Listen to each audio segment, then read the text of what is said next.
can't show you my face because I can't see my showing you my face. This is going to be the Ley Line book. This is a really good book, and it'll actually go through my reader without being too fucked up. So I'm going to let it do that while I shave. But I first want to put out there my dream that I had. I don't know exactly why I had this crazy dream that I had, but it was pretty crazy. I was seeing my ex-wife and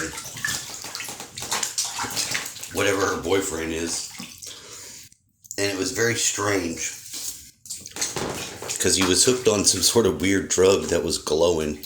It was like purple and glowing in a needle, and he was trying to stick me with it, and I grabbed it away from his hand. I somehow reached my hand out, grabbed it away, and I squirted it in his eyeball.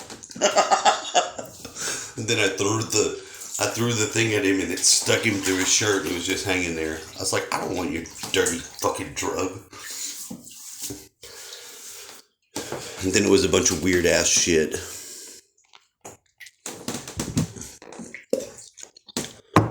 Other than to say, I've had this dream of her in this fucking place before. It's the creepiest form of apartments I've ever seen. I saw my kids, and it was weird. It was really weird. But I was walking around. I had my spear in the dream, my trident, which I do use to poke holes in the land to do acupuncture. So all the thing was there with the jabba-dabba-doo, with the darts of needles, and that just having this as a weapon to defend myself if I needed to. But I wasn't fighting with him. I was just trying to come to some sort of figuring out what the hell's going on and understanding. And then I left. I woke up. So without further ado, let's go to the book. We'll start it over. Ley Lines and the Meaning of Adam. Ley Lines and the Meaning of Adam, by Richard Levitin and Robert Coons. About the author. Richard Levitin is the author of Joseph's Seed, the first volume of a trilogy about the relations between mythology, the megalithic landscape, and transformations in consciousness, under the general title of Looking for Arthur. He is also author of Fraser's Angel, a visionary tale about the adventures of a young boy traveling in the angelic realms. Both titles are published in 1987. Since early 1984, Levitin has lived in Somerset, England, where he has researched firsthand the subjects of geomancy and geomythics. He is also contributing editor for East West magazine in Boston, Massachusetts. For correspondence, please direct inquiries to Richard Levitin, 8 Skinner Lane, South Hadley, MAO 1075. As above, so below. Hermes Trismegistos. Herm's Geomancy. Looming behind all concepts of the planetary grid stands the ancient magus, Hermes Trismegistos, thrice greatest master geomancer of Earth, with his Smagdarin emerald tablets, the keys to Gaia's Earth's energy body.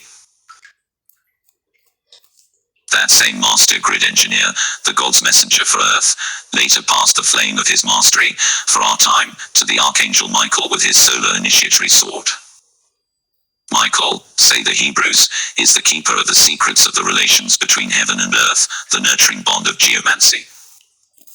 The message of both Hermes and Michael to us today as neophyte grid engineers is this: the grid is the paramount spiritual phenomenon of Earth. Our Ariadne's thread out of this bewildering maze of physical life on Earth is the ley line. The rediscovery of ley lines in this century is only a fragment, however, of the eventual unveiling of the secrets of nature.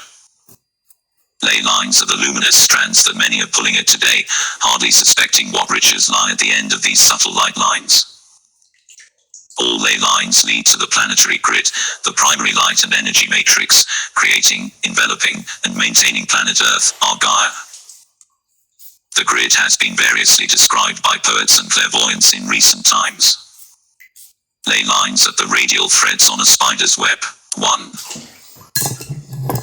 Ley lines form the focal points in a vast multi-layered cobweb somewhat reminiscent of a micrograph of nerve cells and the ganglia as the circulation and nervous system of the body of Earth. 2. The grid is a geometrically precise web, punctuated with grids of light, focal points, a preceptor web complex with nexi of entrance. 3. The British novelist Doris Lessing writes intimately of the grid as the enclosing web of subtle light that touched the Earth globe. All over the globe ran these pulses or lines, which make a colored spinning membrane, and a great web of patterning oscillations and quiverings. 4. A personal acquaintance of mine in England summed it up lucidly. I saw the Earth as a fishnet web of light lines. My body was the same, and there were lines of light radiating from the intersections of the planet's surface to link with the web network surrounding other planets. The Hermetic keys to the planetary grid are inscribed on the messenger's mythical emerald tablets, which summarize the 7 Hermetic Principles underlying all manifestation. These are the keys to Herm's Geomancy. The principle of mentalism: the universe is mental, the all is infinite mind, which is the fundamental reality and the womb of all universes. The principle of correspondence: whatever is below is like unto that which is above, and whatever is above is like that which is below, to accomplish the miracles of the one. The principle of vibration: nothing rests, everything moves and vibrates. The principle of polarity: everything is dual, has poles, and pairs of opposites. The principle of rhythm: everything has its tides, its rise and fall, its equal pendulum swings to the right and left, its peaks and troughs. The principle of causation: every effect has its cause, every cause has its effect, all proceeding by law, never by chance. The principle of gender: everything has its masculine and feminine aspects. Point 5. Experiential knowledge of Herm's principles through meditative interfacing with the Earth grid leads us into the secrets of geomancy. The grid is not something out there, away from us, safely, abstractly separate from our daily lives. Our molecular bodies and human consciousness as we walk on Earth live within the grid. The grid is like a unified tuning fork vibrating with our light life electromagnetic spectrum for Earth as we receive it daily from our specific star evolution paradigm, the Sun, the astrophysical center of our local solar system grid. Our King Sun is an evolving star, and our lives as humans on Earth are breathed within the grid-mediated parameters of his body, our familiar solar system. The grid is the forgotten nexus between humankind, as embodied, Earth-walking consciousness, and the starry heavens. The grid is the spiritual link for the blending of cosmic and terrestrial energies in the consciousness experiment known as humanity. It is the pervasive means for the harmonious fusion of the energies of the solar system in human consciousness. The grid actually predates physical Earth and is more like Mother Gaia's exterior skeletal energy structure, her prototypal design and predetermined matrix of energy and light from which her physical body was manifested. Our relations as embodied humans with the star evolution we call the Sun is mediated through the grid enveloping Earth. The key word here is homologous. The human body is conical, rectangular, while the Earth's body is spherical, yet Hermes speaks truthfully when he says, as above, so below. What exists in heaven is embodied on Earth and in the human, but in specific manners appropriate to the morphology. This is the meaning of equal logos, homologous, i.e., the same word. Just as the human has an intricate subway system of acupuncture meridians, carrying ki, the life force, so has the Earth a myriad web-like matrix of ley lines and focal points. Geomancy and somamancy are two more pivotal grid-explicating words. Geomancy initially means divination of the Earth's secrets, from the Greek Geomantos, but after a meditative experience with the planetary grid, the word emerges for us into its larger meaning as divinization of the Earth, because positive, loving human consciousness interfacing with the heaven-bestowed grid completes its intended divinization process. Geomancy, Greek, body mantos, is the equivalent word operating in the human dimension.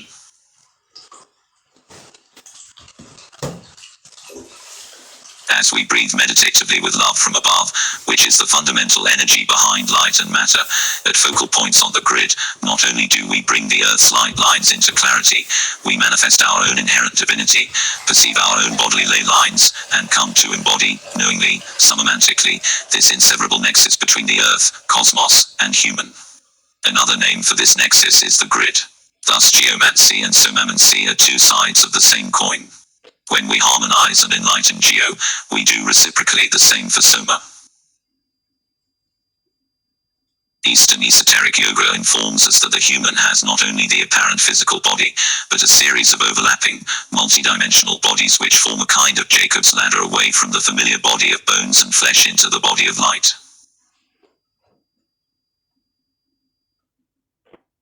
These bodies are variously described according to different traditions, but essentially they include the etheric electromagnetic body, seat of the meridians and chakras, the emotional body or astral body, the basic formative dimension for emotions as polarized expressions, the mental body, the sphere of abstract knowledge and concrete thinking, the realm of forms, and the causal body, seat of the soul, the timeless, spiritualized agent behind sequential human incarnations.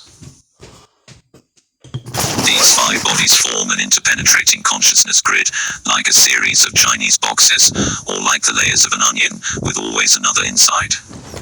The Earth, similarly, has this multidimensional overlay of grid bodies. This convenient, linear abstraction of what is indivisible, whole, simultaneous, and synchronous is nonetheless useful as a model in explaining the different functional aspects of the planetary grid. Thus we begin with an examination of Gaia's five grid bodies. Diagram 1. Human acupuncture chart showing meridians and points. From Acupuncture, Mark Duke, Pyramid House, New York, 1972, p. 127. The electromagnetic 1746 grid. This grid, the first time. Okay, I'll pause it. Where it says the human acupuncture, this is why in this place where we're at, when I've already doused for the positive and negative ones, and I haven't done this like completely scientifically. I've basically just done it intuitively. But if you were to lay out the yard over the man, then wherever these dots, the dots that are on there for the meridians, is where I'll stick the rod when I'm trying to change the effect or take off some of the horrible pain my dad's feeling.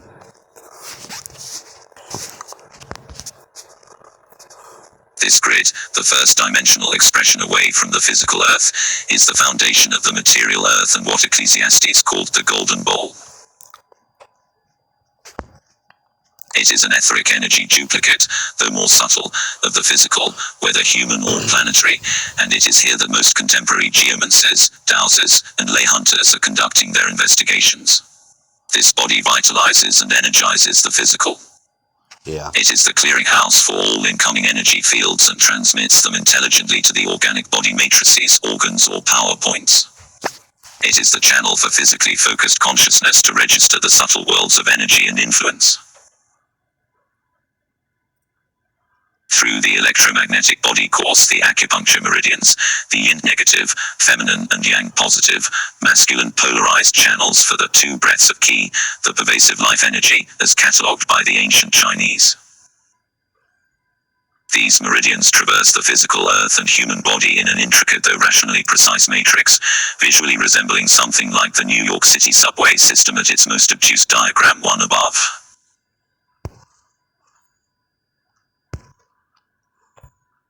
Acupuncturists speak of 10 organ-related and 2 affiliate channels, 15 luo that connect these major meridians, the 8 strange flow channels, the 12 muscle meridians, such that as many as 59 rivers of qi are documented in advanced Chinese medical texts, with a minimum of 365 treatment points or subway stops, but with up to 1,000 points potentially available and sometimes used.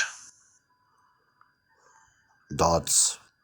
Correspondingly, the venerable Chinese geomancers, practicing feng shui, the elusive landscape science of wind and water, delineated the terrestrial Lung Mei dragon paths, or ley lines, which flowed either as a white yang tiger in the high mountains or as a yin blue dragon in the low hills and valleys. That's a jaguar. Where the 2 Lung Mei, the 2 breaths of qi, met and became one, this was a PowerPoint node, full of qi and suitable for a royal grave or temple.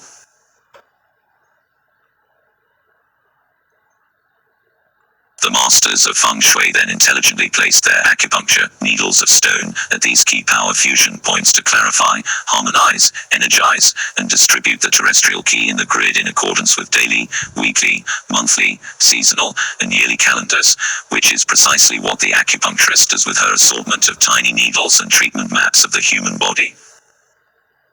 This is our conceptual background for entering the electromagnetic 1746 grid. The first key aspect of this grid is the treatment nodes, or power points, in the meridian system. These have been variously described by Earth mysteries writers as energy cells, coordination points, exit points, energy vortices, time portals, subtle digestive systems. A more accurate name is domes because this clearly, though controversially, reflects the origin and purpose of these landscape energy centers. There is on the Earth, state proponents of the dome theory, a system of dome centers, or etheric energy canopies, occupying the space over sacred enclosures, creating them, in fact FROM, which extend numerous short-distance straight-running and spiraling dome lines of light radiating out over the landscape. The dome lines link the dome centers with each other in a subtle communications grid. The subtle landscape is characterized as an intricate pattern of spirals, straight lines, and pulsing circles of light, like a couple thousand blinking thimbles of multi-hued light dotting the Earth in a geometric web of ribbony filaments flowing outwards in all directions. The domes made the etheric structure of Earth what it is by imposing a conscious matrix upon the planet to make Earth a place for possible human conscious evolution. According to dome theory, when the domes appeared on Earth, they activated lines of light and energy already present in the etheric skeletal web of the planet. The domes were ships brought here as a response from what is called the architect of cosmic destiny and in line with past proposals and future events for Earth. Technically, it's not accurate to say the domes came and went because they exist spatially in between spirit and matter. However, they were present on Earth 3 times in planetary history. It is also not accurate to construe the domes as mechanical material vehicles according to our customary understanding. They are more like transdimensional magnetic energy facilitators overlaid on the physical landscape. In the first dome presence, there were no humans on Earth. In the second dome presence, there was primitive human life. And during the third dome presence, there were some humans who could clearly see the domes and understand their function. What these early humans saw is recounted in various ancient mythologies, notably the Irish and Sumerian, as the houses of the sky gods. When the domes were present, which by our reckoning was for a very long time, they imparted immediate energy consciousness imprints 1/4 to 1 mile in diameter on the Earth's surface. These were permanent resonance patterns shaped like domes or like lampshades set over hills and mountains. This is an oscillating pattern which will persist until the Earth ceases to exist or until they are reaffirmed or altered by another dome visit. Although clairvoyants today describe these etheric energy canopies resident over many hundreds of sacred mountains and past megalithic religious enclosures, e.g., Stonehenge, Machu Picchu, Palenque, Mt. Shasta, among many examples, these are actually etheric energy memories of the once quasi-materially present domes. Though the domes have left, their powerful electromagnetic energy impressions remain in place, like the persistent retinal image of a light bulb held in front of our eyes in a dark room. The simultaneous presence and non-presence of these domes is a paradox of energy as created by the inadequacies of our language. Morphologically, however, the domes were of varying sizes, capacities, and functions, arranged around the planet in a predetermined, numerically fixed matrix according to star formations above. Their precise distribution patterning on Earth was a microcosmic reflection of esoteric macrocosmic star geometries. The captain domes, for example, distributed love, light, and energy to the smaller domes. The overriding intention of the domes was to bring Earth to biological, sentient life. Even today, millions of years later, etheric traces of their silvery energy pipework different from ley or dome lines are still clairvoyantly visible on the landscape in such geometrically heightened places as Glastonbury, England. Visually, we can imagine nearly 2,000 huge spherical, kinetic lampshades simultaneously descending like twinkling party hats over mountains, hills, and plateaus around the world, fitting down snugly and brightly, electrifying the Earth with their incredibly brilliant light and distributing this light through a spinning pinwheel matrix of dome centers. The domes were the originating homes of ley lines, or more accurately, within this conceptual model, the dome lines. These exist in two forms. Straight-running dome lines averaging in length 5 to 30 miles are lines of energy connecting one dome with another, making an angular light matrix around the planet. An example of this pattern is found in California with Mt. Diablo, Contra Costa County, and Mt. Tamalpay, Marin County. Both of these sacred mountains, as the native Indians originally perceived them, are just outside San Francisco, domed, about 25 miles apart, and are connected by a straight dome line. The dome lines, incidentally, are pulsating energy channels with marked variations in seasonal intensity. Each dome had the capacity to initiate up to 48 affiliate energy centers, or smaller domes, through a series of spiraling dome lines with a smaller dome cap at the end. These became affiliate, spiritualized power points in the landscape, but directly related, like child to parent, with the initiating dome. Potentially, there are 83,808 such dome caps on Earth, a figure that amply explains the near-planetary ubiquity of ancient religious sites.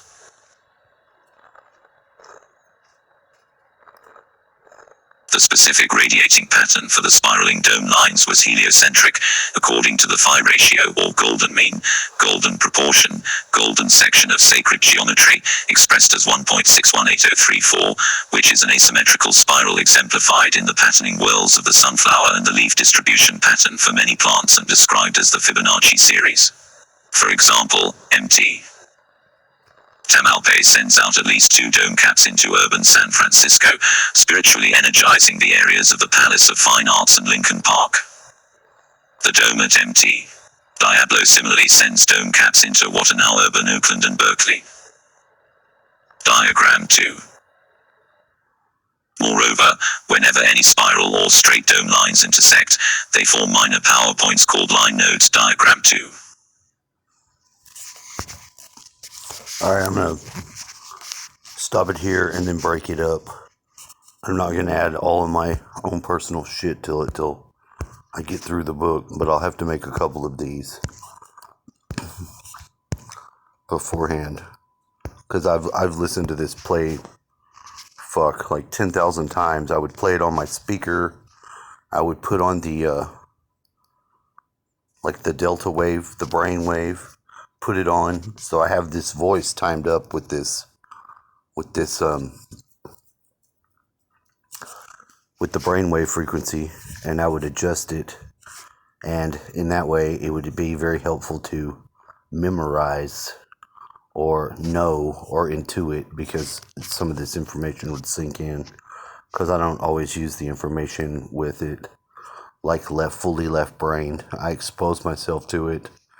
I try to seat my consciousness with the information, osmosis style, and then rock and roll. But I will begin again at this point on the next video.